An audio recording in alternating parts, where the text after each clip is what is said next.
Good morning y'all. Guys, apakah kalian mengikuti berita tentang beberapa masyarakat adat Papua yang berdemonstrasi di depan gedung MA karena tanah ulayatnya digunakan untuk kepentingan industri kelapa sawit? Atau kalian penasaran gak sih mengapa pembangunan jalan Trans Jawa dilakukan di atas lahan pertanian masyarakat? Di dalam Undang-Undang Cipta Kerja, ketentuan mengenai pengadaan tanah untuk kepentingan umum diubah. Kelompok kami akan mengulasnya sedikit berikut.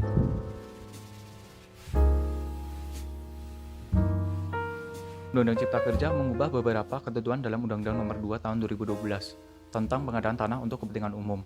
Pasal-pasal yang ditambah Undang-Undang Cipta Kerja sebenarnya lebih menjamin hak-hak masyarakat. Beberapa ketentuan terkait pelaksana ganti rugi, konsultasi publik dilakukan dengan lebih sistematis, sehingga lebih memberikan kepastian hukum termasuk pengadaan tanah terhadap tanah desa, tanah wakaf, tanah adat, sampai dengan tahap penetapan lokasi, yang artinya hak-hak masyarakat sebenarnya lebih terjamin dengan Undang-Undang Cipta Kerja.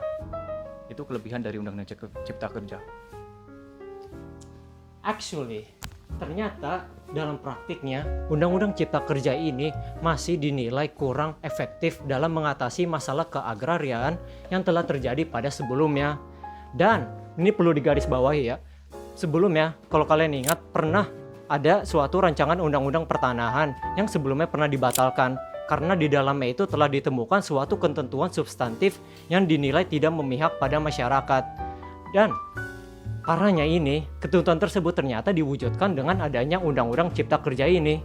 Karena dapat dilihat, sepanjang tahun 2020 ternyata telah terjadi sebanyak 241 jumlah kasus konflik yang telah melanda sebanyak 135 ribuan kepala keluarga di sebanyak 369 desa dan kampung di seluruh wilayah Republik Indonesia ini.